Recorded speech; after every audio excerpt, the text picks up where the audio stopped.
Hi everyone. I just want to share a couple of comments just on Mercury squaring Neptune and Mars jumping back into Cancer through its retrograde journey.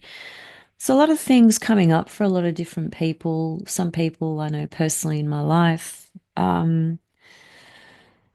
it's just been a really challenging time, I think, for a lot of people. I think the first thing we'll just, and this literally will be a 10-minute audio because I just don't have much more time today.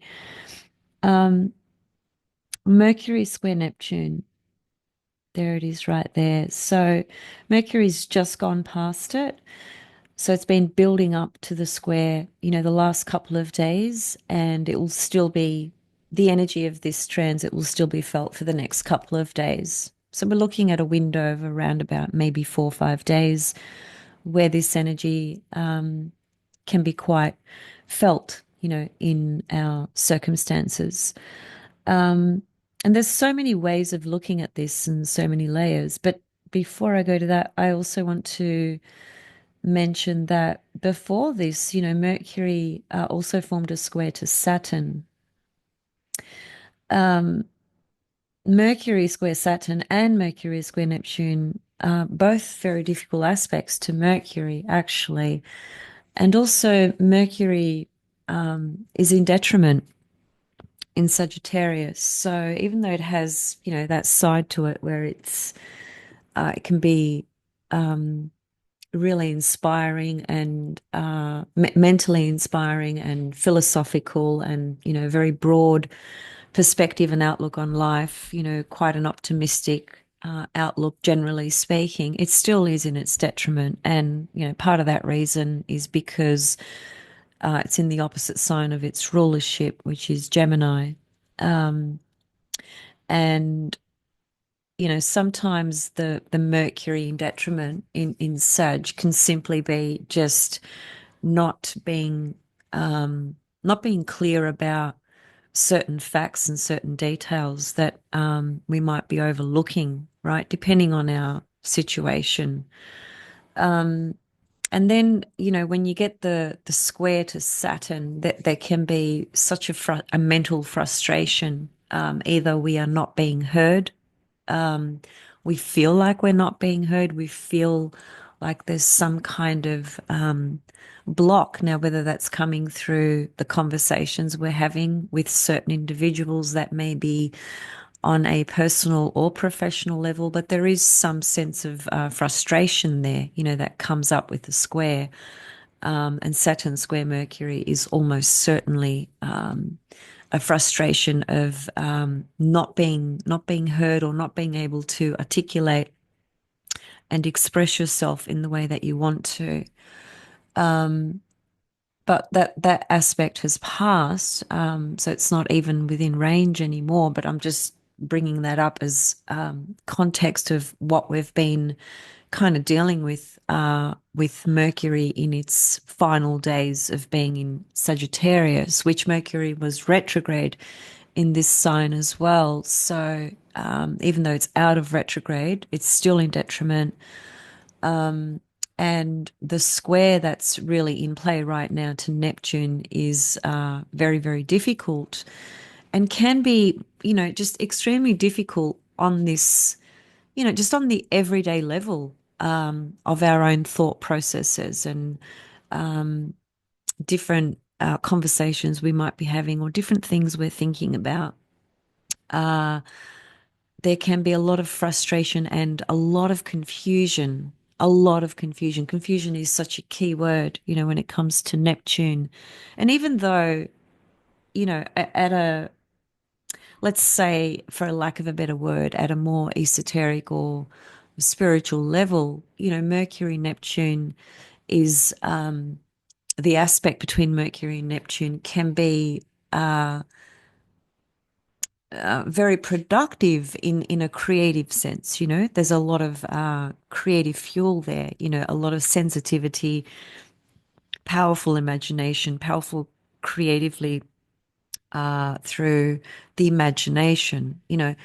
And that might be a really advantageous position if you're writing things, or if you're, streaming, mentally downloading certain images, or certain feelings or things that you are contemplating, from a broader sort of philosophical or esoteric kind of outlook. So yes, of course, it has that as a positive, but let's face it, at the end of the day, Mercury is an archetype, a planet, a divinity that we are attuned into, every single moment, because it corresponds to just how our mind works, how we communicate, how we think, the sort of information we are absorbing, mentally, and contemplating, the dots we're connecting, all that kind of stuff, right? And I think if we are going through something quite challenging through a period where Mercury is square Neptune, we can really be confronted with a lot of challenges because of the confusion that can come up. That is, our perception can be somewhat misguided, or we're not able to think clearly, right? And that may be for a lot of different reasons. That may be where we are in a position where we are so sensitive to something, and we are triggered, or something is stirring something up inside us, and so our mental faculty can become very confused with Neptune, and our ability to see things or think about things in a very rational and logical manner can be very difficult at this time. So, and that can be a great source of pain, because we might be in quite a difficult predicament, or quite a difficult situation where we have to make some kind of decision, and that can be quite agonizing when we are left feeling confused or uncertain, and of course, it depends on the situation, right? For some people, it can be a health situation. For some people, it's in relationships. For some people, it's in work situations, so the critical nature of it will vary depending on one's personal story and circumstances at the time of this particular transit. So I really just wanted to remind people of that, and that if you are going through something that is quite confusing at the moment, well, what's the advice? It's hard because I can't speak to every single person, but I can say, generally speaking, I think we need to be very careful with having an awareness that we might not be thinking about things clearly right now. Just understanding that that's a possibility, and therefore we may, make some mental decisions that won't really support us or help us, because we're just not able to think about things quite clearly. Perhaps just think about it in that way, and also, we can feel, because Mercury Neptune aspects, from what I've seen over the years, it it's found most commonly, believe it or not, in the charts of politicians. It's as though it's a prerequisite. If you're going to be a politician, you need to have a Mercury Neptune aspect. I've always kind of said that as a joke, but it's actually true. And what do I mean by that? It seems that, a lot of politicians tend to be quite deceptive. Not everyone, right? Not everyone, but a lot of them are. We all know that, I think. So, relative to that, I think, when we are experiencing this energy, we might be feeling called in more divine inspired ways. But on the other hand, we might also be feeling that other individuals are lying to us, or not giving us the truth of the matter. We might feel quite torn and quite confused. On the one hand, we want to believe them, but on the other hand, we kind of feel like they might be lying. And it's very difficult. It's a very fine line. It's very difficult to discern what is actually true in this moment. And that's really the point I'm wanting to make. So, given that Mercury is at 28 degrees of Sagittarius, so it's just gone past the exactness of the square to Neptune, in a couple of days' time, Mercury will enter Capricorn, right?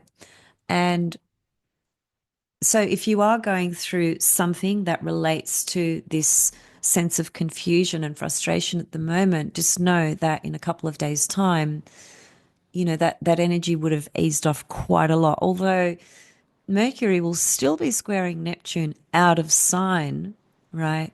But it won't be, as intense as it is right now, right? Because the square in sign is generally stronger, than an out of sign square. Mercury in Capricorn means Mercury is moving away from the square, so it's not applying; it's separating. And when an aspect is separating, it decreases the intensity of it, right?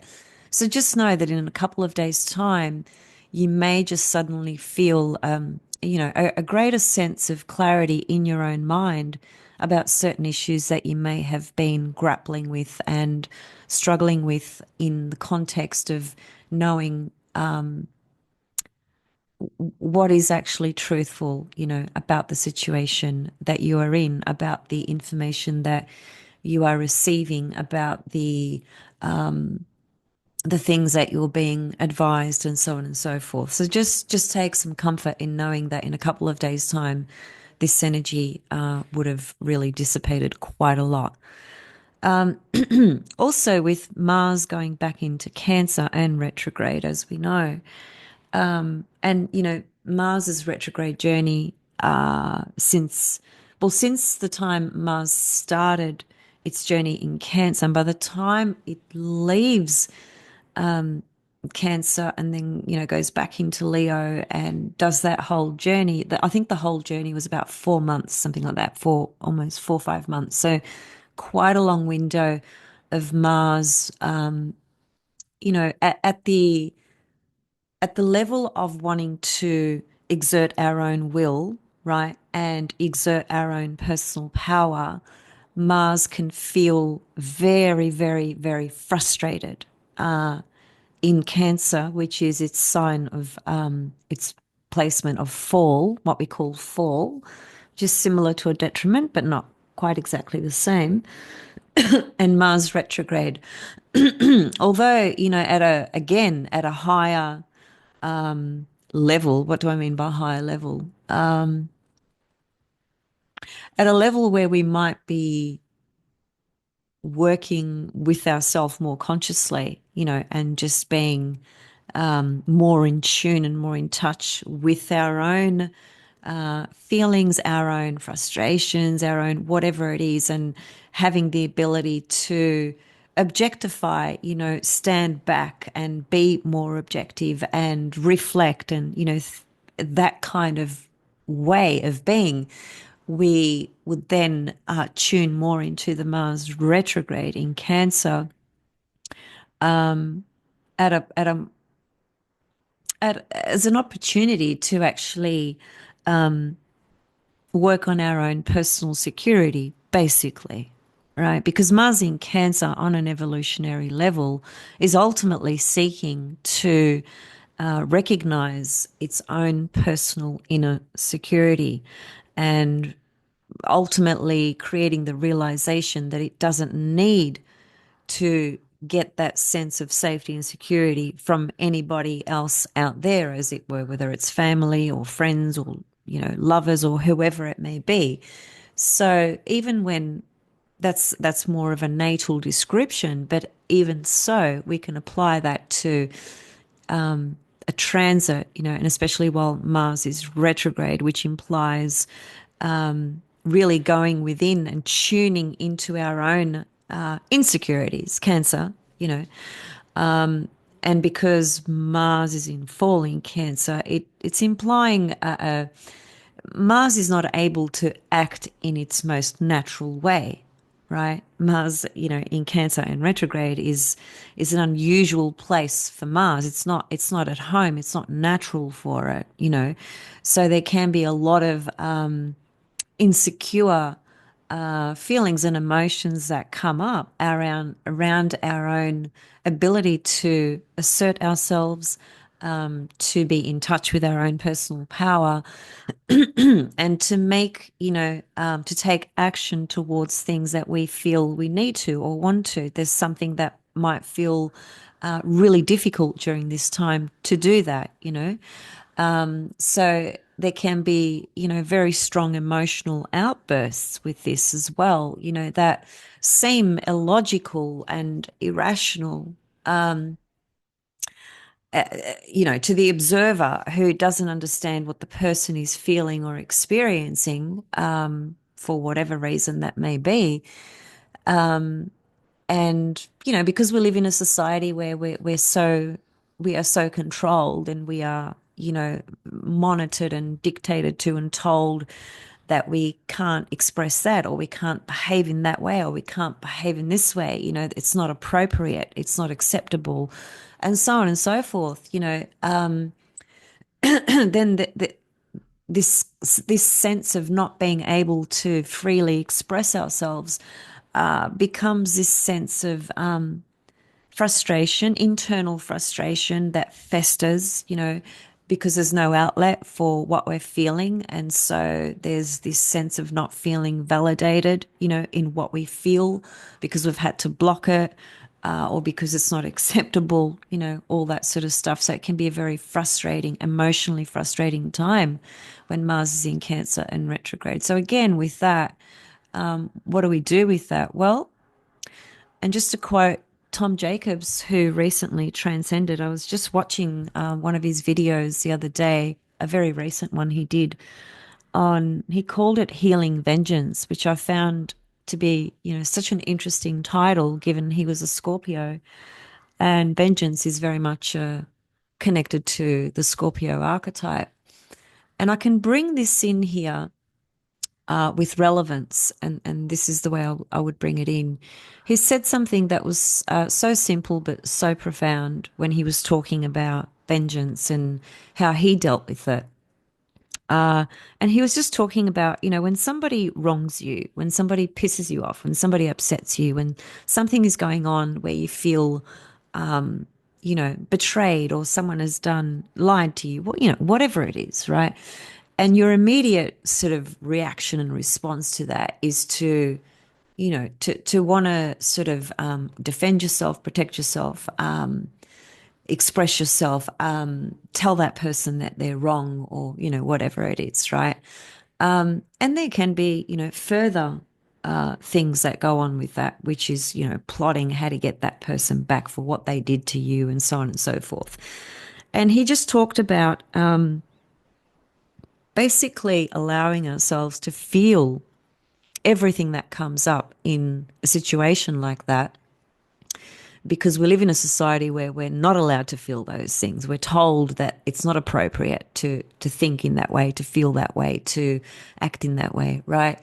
And so subsequently what most people do is it becomes this kind of suppressed thing which festers and then develops into something else much worse. So this is all pointing to allowing ourselves to feel whatever we're feeling. If we feel angry or upset or disappointed or betrayed or whatever it is in a situation, I think what he was saying is that it's important to allow ourselves just to feel whatever the fuck we're feeling, okay? And feel it in a way where we are not judging it and we're not shaming ourselves for feeling that way. And by this allowance, and what he's talking about actually is very connected to certain therapeutic models that I worked with when I was studying my psychology stuff. Because a lot of the models in the field that I worked in, particularly a guy called Carl Rogers, a psychologist that was around quite some time ago, his whole model is based on, just helping people heal by allowing them to be in a space where they can be seen, heard, understood, felt, with no judgment at all, just creating this congruent space where the person can express anything that they are thinking and feeling without the fear of being judged or wronged or shamed. And that's something that we don't necessarily need to go to a psychologist for. We can, I mean, sometimes it can be very beneficial to have somebody hold that space for you, but we can learn to give that to ourselves as well. And I think we have to, because if we don't, then we don't feel validated in our experience. So there's nothing wrong with any experience. There's nothing wrong with any feeling. Perhaps it's more about the feelings that come up in matters that distress us and upset us and piss us off and so on and so forth. If we don't allow our response, our emotional response to that in our own space, then we're not allowing ourselves to feel validated in what we feel. And so what's the opposite to that? It's to suppress it, to shut it down, and or to think that, no, that's wrong to think like that. That's wrong to feel like that. So there is much power actually in just, giving yourself that time, whether it's 2 or 3 days, just to feel the rage, whatever it is, right? And what that can do is it can help things sort of move through you, where you might not act on or react, to a certain situation or person, because you've given yourself the validation that you need. You don't need to get angry and attack that person so that you can feel validated, because you have given yourself the validation simply by allowing yourself to feel whatever the fuck you're feeling with no judgment at all. I'm not saying this is an easy thing to do, but I am saying it is an important thing to do, and something that I think we all need to learn how to do. And this very much correlates to Mars in Cancer, because Mars in Cancer can bring up so many insecurities, emotional vulnerabilities and strong reactions to things. And if we don't feel that we've got the right to have that experience and to express those emotions and to feel them, then we don't feel validated in what we are feeling. And Mars in Cancer, ultimately, at an evolutionary level, is to basically fulfill its own inner level of deep security. That's what Mars in Cancer is seeking to do. So at this time, while Mars is moving retrograde in Cancer, it can be useful just to be mindful of the emotional vulnerabilities that can come up, and that, Mars might try to counteract that vulnerability by acting manipulative and aggressive, emotionally aggressive or physically aggressive, very manipulative. Why? Because it feels incredibly insecure. So we can all be, feeling this to some extent in different ways. It can be with, multiple people. It can be with one person. It can be with professional situations or personal situations.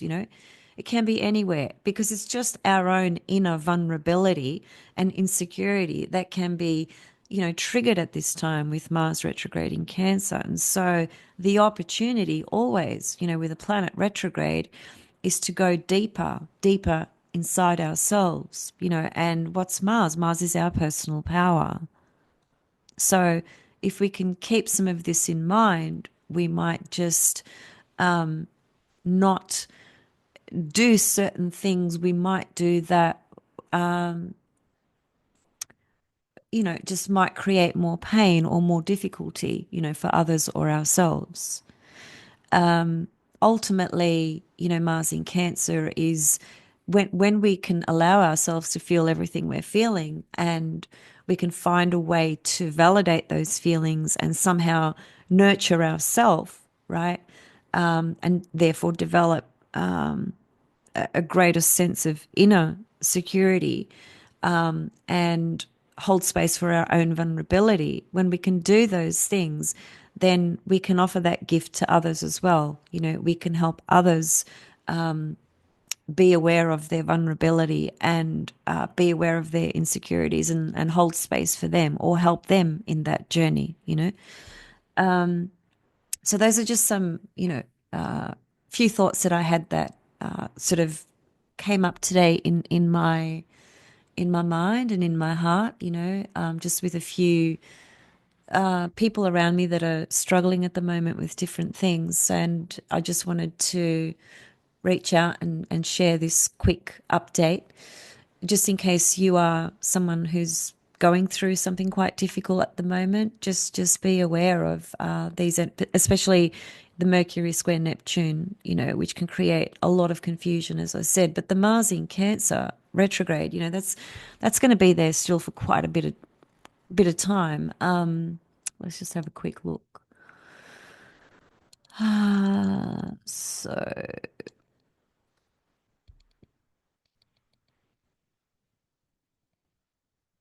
oh, sorry, what am I doing? I was wondering why I was going back in Leo retrograde. To be going forward. Goes back to about 17, I think.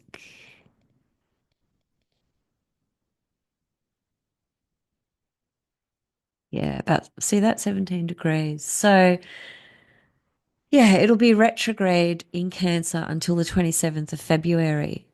So we've still got, almost 2 months, just short of 2 months with Mars retrograde in Cancer. So, yeah, it's not one day, it's not 2 days, it's 2 months, and a lot can happen in 2 months. So I think it's important to just to remember what Mars in Cancer retrograde can bring up from that point of view of insecurity and vulnerability. And if we don't allow ourselves to feel what we're feeling, that we'll take the defense position, and it can be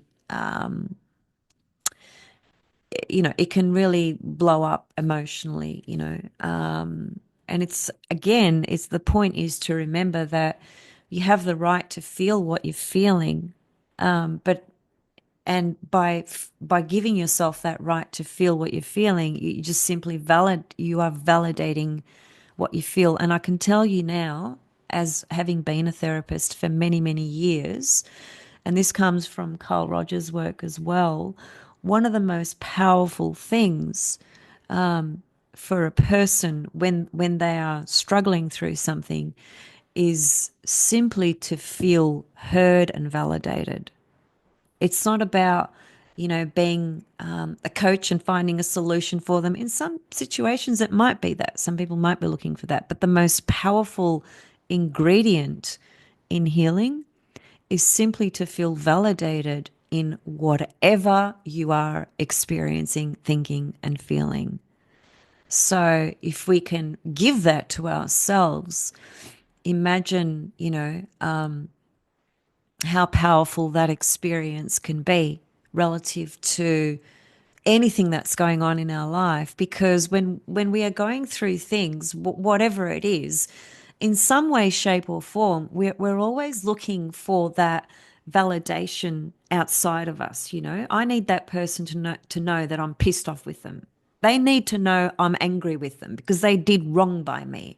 That's you looking for validation through that person. It doesn't make what the other person did right or wrong or indifferent, right? When you validate what you feel and you don't attack and project and blame and whatever, you know what you know. You know if that person did something that betrayed you or whatever. But to want the validation from them, is that's the problem right there. Because in a lot of cases, we don't get it because no one likes to be wrong. This is why we have to give validation and worth to who we are and what we feel ourselves. So that's my take on Mars in Cancer. For the next couple of months. I'll see you guys very soon. And I should have mentioned this in the beginning. I always forget. I've got one more spot left for a Venus workshop I've got coming up soon. There's only going to be 5 people in this workshop. I've got one space left. I've had several emails, and that process of emailing and whatever can be so drawn out. It just, I don't know, it could be this Mercury Neptune aspect. People are just unable to make up their mind or change their mind or whatever it is. It's been doing my head in for the last week. But anyway, I'm just letting you know there is one space left. And very simply put, we are going to be looking at the Aries Venus star point, Venus morning star, that will be reborn on the 19th of March. That means for you in your tropical birth chart. And then we're going to look at Venus's heliacal cycle relative to your Babylonian chart. It's a big job for me because 5 people means I need to look at 10 charts because I'm looking at your tropical chart and I'm looking at your Babylonian chart. That's why I'm only taking 5 people. So it's a very intimate, private, personal workshop where I'll just be working with 5 people and their birth charts. So if you're interested, shoot me an email. I've only got one space left and I really want to get that one person so I can close it and start working on it because it's a lot of work for me. Anyway, shoot me an email if you're interested in that. And I'll see you guys very soon. Bye for now.